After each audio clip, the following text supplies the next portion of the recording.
नमस्कार। आज के इस खास पेशकश में हमारे साथ हैं सुलभ इंटरनेशनल के फाउंडर चेयरमैन डॉक्टर बिंदेश्वर पाठक, जो स्टॉकहोम वाटर प्राइज के विजेता हैं। उसके साथ भारत सरकार से आप पद्म भूषण से सम्मानित हैं। डॉक्टर पाठक से हम स्वच्छता और इनके खुद के इस पहल के बारे में विस्तार से बातचीत करेंगे। मैं हूं राजीव रंजन नाग। डॉक्टर पाठक, जब आपने 70 के दशक में ये पहल की कि सर से मैला धोने की प्रथा खत्म होनी चाहिए, तो ये गांधी का कंसेप्ट था। आपको क्या उम्मीद थी कि 40 साल बाद या आने वाले वर्षों में पूरी दुनिया आपकी तरफ देखेगा? ऐसा है कि जो सोच के काम करता है उसकी सोच सफल नहीं होती है। आपको प्रयास करना है, सफल होगा नहीं होगा क्या होगा ऐसा सोच के काम करना संभव नहीं है। और मुझे भी उस समय ऐसी उम्मीद नहीं थी कि इस प्रकार से ये कार्य सफल हो पाएगा, लेकिन ये उम्मीद थी कि जो मैला ढोने की प्रथा है इसको समाप्त करने के लिए हम कुछ उपाय निकाल पाएंगे, गांधी का सपना पूरा कर पाएंगे। ये मुझे उम्मीद थी, आशा थी। बट ये नहीं आपको कर सकते हैं कि हमारे दिमाग में उस समय ये बातें थी कि ये काम ऐसा होगा, निश्चित ही नहीं था। बिहार के आप एक छोटे से ज़िले से आपने इस प्रयोग का शुरुआत की। समाज का सपोर्ट आपको कैसे मिला? अब आप अंदाज कर सकते हैं, ब्राह्मण परिवार से हम आते हैं। बिल्कुल। और परिवार मेरा जो दादा का परिवार था वो ऑर्थोडॉक्स था, नाना भाई परिवार तो उतना नहीं था। और बचपन में मैं जब 10 वर्ष का था तो एक डोम औरत को छू दिया था हमने। उसके चलते दादी ने मुझे गाय का गोबर, गाय का मूत्र, गंगा जल पवित्र किया, व्यवस्थित जल के खिलाया, बच्चों को पकड़वाया, खिलाया। ये कि भाई घर में रहेगा कैसे, इसने छू दिया है। तो इस परिवेश से हम आगे आए फिर। लेकिन उसमें मुझे दिमाग में बात नहीं थी कि एक समय आएगा जब मैं इस काम में लगूंगा, क्योंकि 10 वर्ष के समय में इसकी कल्पना नहीं थी हमको। बिल्कुल। संयोग से बिहार गांधी जन्म शताब्दी समिति में इस काम में हम आए और मुझे कहा गया कि गांधी का सपना था मैला ढोने की प्रथा समाप्त करना, और उसमें जो लोग लगे हुए हैं उनको समाज के मुख्यधारा से जोड़ना। अब हमने अपने जनरल सेक्रेटरी को बचपन की बात बताई और फिर हमने कहा कि हम तो इंजीनियर हैं नहीं, तो जब तक विकल्प नहीं देंगे कमोल शौचालय का तब तक हम कैसे किसी को मना कर सकते हैं कि आप कमाओ पखाने का इस्तेमाल न करिए। उन्होंने कहा कि ये सब मैं नहीं जानता हूँ, तुम्हें हम लाइट देख रहे हैं और तुम इस काम को कर सकते हो। फिर मैंने क्या किया कि एक बिहार में एक जगह है बेतिया शहर में बाबू जगजीवन नाम के नाम पर एक कॉलोनी है स्कैवेंजर्स की। वहाँ गए, 3 महीने रहे, फिर काम शुरू किया। जो सवाल आपने किया है कि जिस समय हम गए इसमें रहने के लिए, पिताजी बहुत दुखी थे, मेरी शादी हो चुकी थी, तो मेरे ससुर जी जो हैं तो महान दुखी थे, वो डॉक्टर थे वो, और कहते थे कि भाई ये क्या काम आप कर रहे हैं। लोग पूछता है कि दामाद क्या कर रहे हैं, मैं क्या बताऊं उनको कि शौचालय बनाते हैं। और मैं कहता था कि देखिए मैं इतिहास का पन्ना उलटने चला हूँ, या तो उलट दूँगा या खो जाऊँगा। शौचालय बनाना तो एक प्रक्रिया है। ये तो जो आपने पूछा वो महत्वपूर्ण है कि ब्राह्मण समाज और इतना खिलाफ था हमारे इस काम के लिए कि इसके वर्णन नहीं है, समझे नहीं। बट आपके घर में भी तो इसको लेकर विद्रोह हुआ होगा कि पूरा आप विद्रोह जिस था जाति से बिलोंग करते हैं उस जाति में उस समुदाय को दूर रखा जाता है। पूरा परिवार से, घर से, मोहल्ले से, ब्राह्मण कम्युनिटी से, ससुराल से कोई आदमी इसको अप्रिशिएट नहीं करता था। सिर्फ माँ कुछ कहती नहीं थी और पत्नी जो है वो मूक दर्शक थी, वो विरोध नहीं करती थी, समर्थन भी नहीं करती रही होंगी मन से, लेकिन मुँह से बोलती नहीं थी। तो उनको छोड़ करके बाकी हर व्यक्ति ने विरोध किया हमारा कि इस काम को आप क्यों कर रहे हो। क्या कभी आपको ये लगा कि सर पे मैला ढोने की प्रथा आपकी इस पहल से ख़त्म हो सकेगी? ये मुझे लगा, ये इतना काम व्यापक होगा ये तो मुझे नहीं था, लेकिन ये मुझे लगा कि अब ये प्रश्न क्या है, खाली भाषण देने से तो होगा नहीं ना। लोग अब किसी को बुलाइए गांधी के बारे में बात करने के लिए, तो हरदम कहेंगे गांधी ने ये कहा था, गांधी ने ये कहा था, लेकिन वो सपना पूरा कैसे होगा। तो मैंने क्या किया, 2 घटनाएं घटी हमारे साथ।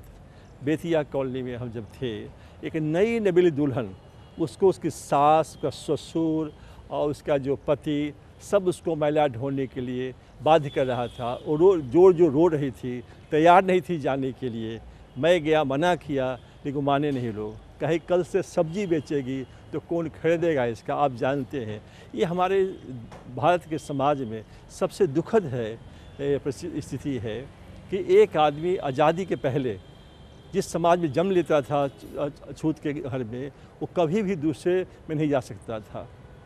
और वहाँ पर हमने तय किया, कसम खाई कि गांधी का सपना हम पूरा करके रहेंगे। लेकिन जब हम बात करते हैं कि सर पे मैला ढोने की प्रथा ख़त्म होनी चाहिए और यह शायद गांधी का कंसेप्ट था, तो लगता नहीं है कि गांधी जिस समय आपने ये काम शुरू किया उसके बाद गांधी को लोग भूल रहे हैं और उनके काम? नहीं, गांधी को भूल क्यों रहे हैं?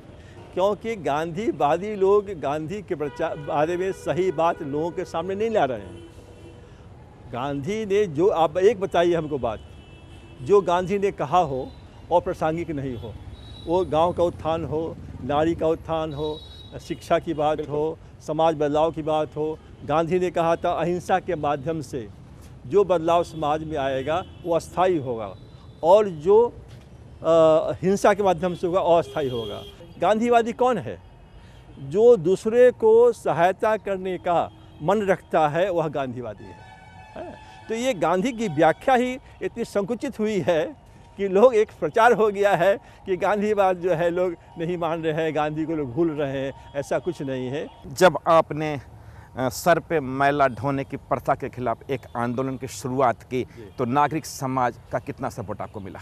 देखिए, उस समय क्या था ना कि पहले क्या था कि एक शौचालय का आविष्कार करना, जो शौचालय हमारे समाज के और देश के आर्थिक अनुरूप हो सके।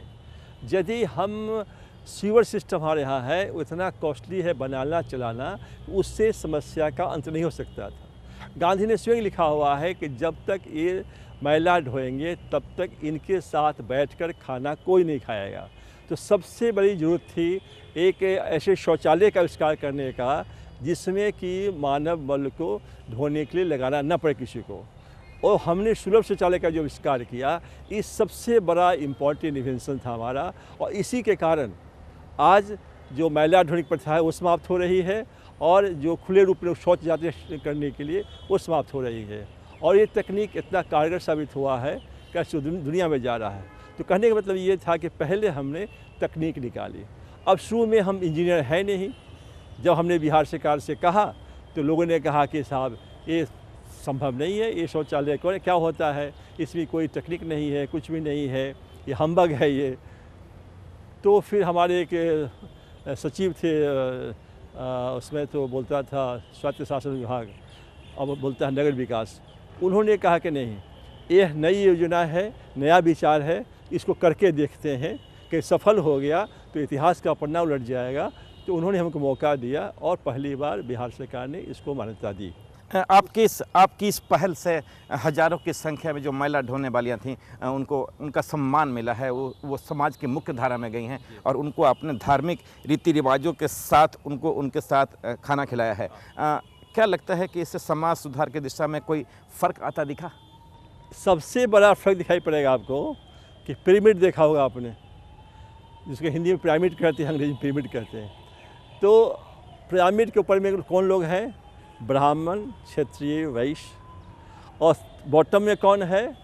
तो शूद्र और अछूत। हमने क्या किया, हमको उनसे ही सहयोग लेना था। इसलिए आप देखेंगे हमारे आंदोलन में हमने अपर कास्ट के बारे में, उनके पुस्तकों के बारे में कोई आलोचना नहीं की, ना किताब फाड़ा हमने उनका वेद पुराण का, ना ही उसको जलाया हमने, क्योंकि उनको सहयोग लेना था उससे। हमने क्या किया, सुलभ शौचालय बना के मैला ढोने की प्रथा को समाप्त किया। पहला उनको इस काम से निकाला। महिलाएं कुछ खड़ी थी प्रार्थना सभा में, देखा होगा आपने। और उसके बाद उनको हमने शिक्षा दी। पहले शिक्षा के बाद फिर हमने क्या किया, उनको रोज़गार की व्यवस्था की। पापड़ बनाना, अचार, noodles, fashion technology, beauty parlour, ये सब काम सिखलाया ताकि वो अपनी जीविका कमा सके। उसके बाद जो महत्वपूर्ण बात था वह कि अपने यहाँ जो आप जानते ही होंगे, जो ट्वाइस बोर्न, द्वि संस्कार। तो शूद्रों को द्वि संस्कार नहीं दिया गया, इसलिए उनको कहा गया कि तुम अछूत हो आप लोग। हमने कहा कि यदि वो संस्कार को दे दिए जाएं तो फिर समाज को स्वीकार कर लेगा। तो हमने क्या किया, उनको टेम्पल में ले जाने लगे, मंदिर में ले जाने लगे, पूजा कराने लगे, हवन समझते हैं ना, जो हवन कराते हैं। स्वाहा जो लोग शब्द बोलते हैं, आम लोग जानते नहीं होंगे। स्वाहा जो है वो अग्नि की पत्नी है। वो इससे क्या हुआ कि जो संस्कार अपर कास्ट के लोग कर रहे थे, वो सारे संस्कार जब इन्होंने किया तो समाज ने उनका हाथ पकड़ लिया, बोला अरे ये तो हमारे ऐसे लोग हैं लोग। तो अब जब ये समाज ये ऐसा जब जाते हैं किसी घर में, बुलाते हैं चाय पीने के लिए, नाश्ता करने के लिए, पूछते हैं कि पहले तुमको छूते नहीं थे आप लोग, बैठने नहीं देते थे हमको, तुम्हारी छाया से दूर रहते थे। आज क्या हुआ कि आप बुलाते हैं हमको चाय पीने के लिए, नाश्ता करने के लिए, कहते अरे तुम तो सब काम छोड़ दी, वो सब काम, अब हम लोग कैसा रहती हो, पूजा पाठ करती हो, तो अब हमें भेद क्या रह गया है। क्या समाज ने उनको स्वीकार कर लिया मुख्यधारा में? आप जाएंगे अल्बर्ट टॉक में, देखेंगे कि आप आश्चर्य लगेगा कि आकाश और धरती मिल गया हो ऐसा कोई कहे तो आप मान लेंगे, लेकिन छुआछूत खत्म हो गया या आप मानेंगे नहीं। लेकिन अल्बर्ट टॉक चले जाइए तो वहाँ कोई छुआछूत नहीं है, 100% नहीं है। और जिनके घर में शौचालय साफ़ करने जाते थे, आज उन्हीं के यहाँ बैठ के नाश्ता करते हैं, चाय पीते हैं, खाना खाते हैं। तो कहने का मतलब ये है कि आज इतना स्वीकार हुआ। अब वो फल जो है वो छाँट के लेते हैं। अब पहले उनको छूने देता था, सब्जी फल उनको छूने नहीं दिया जाता था। आज वो लोग सब छाँट के लेते हैं, साथ बैठते हैं, साथ जाते हैं। तो इतना परिवर्तन समाज में हुआ है। इसलिए हुआ कि हमने अहिंसात्मक तरीके से, बिना किसी की आलोचना किए हुए, बिना कोई एजुटेशन किए हुए, हमने एक समाज बदल डाला हमने। डॉक्टर पाठक, सामाजिक सुधार के इस पूरे आंदोलन में आपको कभी ऐसा लगा कि या किसी इस मुकाम पे पहुँचे जब आपको समाज का सपोर्ट नहीं मिल रहा था और लगा कि आप तौबा कर लें? ये शुरुआत में बात हुई थी कि सपोर्ट नहीं मिल रहा था, तो मुझे लग रहा था कि कैसे करें, क्योंकि मेरे पास पैसा नहीं था। तो घर की कोई ज़मीन बेची, पत्नी का गहना बेचा, फिर दोस्तों से कर्ज ले लिया हमने। उस ज़माने में था 50,000 रुपया, अब हम दे नहीं पा रहे थे रुपया। तो कभी कभी मन करता था कि आत्महत्या कर लें, लेकिन हम तो चूँकि स्ट्रॉन्ग माइंड के आदमी है, वो काम नहीं किया हमने। तो उस दौरान मुझे लगता था कभी कभी कि शायद मुझे काम नहीं करना चाहिए, छोड़ देना चाहिए, कोई दूसरा काम करना चाहिए। लेकिन मेरे में एक लगन जो थी, एक आशा की किरण थी, एक आशा का दीप था मेरे मन में, कि ये कैंडल ऑफ होप था कि हो सकता है आज न कल ये काम आगे हो सकता है। इसलिए हम सब लगे रहे। कठिनाई बहुत आई। बाद में जब काम शुरू हुआ हमारा, सफलता जब मिली, तो आप जीवन में देखेंगे कि जब आप काम कर रहे हैं, सफल होने का प्रयास कर रहे हैं, तो तनाव तो आता है, कम आता है। सफल हो जाने के बाद तनाव बढ़ जाता है, क्योंकि उसमें फिर जो लोग हैं वो आके पीछे लग जाते हैं, आपको बाधा उपस्थित करते हैं। तो आपकी इस पूरे मुहिम में सरकार ने कितना सपोर्ट किया? ऐसा है कि सरकार का सहयोग पूरा हमें मिला है, और बिना सरकार के सहयोग के इस मुकाम पर हम आते ही नहीं। अब महत्वपूर्ण यही है कि हमने अनुदान लिया ही नहीं है। बिल्कुल, हमने ग्रांट लिया नहीं, न देश से न विदेश से। जो धन कमाते हैं हम उसी में संस्था चलाते हैं, उसी में काम करते हैं। तो सरकार का जो इंटरफेरेंस हो सकता था हम पर, वो नहीं हुआ। और कभी भी प्रयास किया गया हम पर इंटरफेरेंस करने का, तो सफल नहीं हुआ, क्योंकि हमने कुछ लिया ही नहीं था किसी से। सामाजिक सुधार के मूवमेंट में जब आपने शुरुआत की, तो नागरिक समाज के सामने एजेंडा क्या था? नहीं, हम ये कहना चाहते थे ना कि हमारे पास 3 समस्याएं थी। एक समस्या थी मैला ढोने की, दूसरी समस्या थी कि किसी घर में शौचालय नहीं था, तो महिलाएं शौच के लिए बाहर जाती थी, और अंधकार में सूरज के उदय के पहले या सूर्यास्त के बाद बड़ी कठिनाई होती थी। बच्चियां स्कूल नहीं जाती थी, शौचालय स्कूल में था ही नहीं। हम 4 स्कूल में पढ़े, किसी स्कूल में शौचालय नहीं था। और फिर जो आप देखते हैं शहरों में कोई शौचालय था ही नहीं। कोई आदमी शौचालय शहर में जाए, अब कहाँ जाए, उसकी कठिनाई होती थी। तो ये सारी समस्याएं जो थी, उसके तरफ हमने, जो मेरा सोच है, ये आप देखेंगे कि व्यवहारिक है। हम ऐसी भी बात नहीं करते हैं जो सफल नहीं हो सकता है, लोग स्वीकार नहीं कर सकते हैं। आज नहीं करेंगे, हो सकता है कोई नई विचारधारा जब आती है तो उसको स्वीकार करने में समय लगता है। समाज को कन्विंस करने में काफ़ी समय लगा आपको?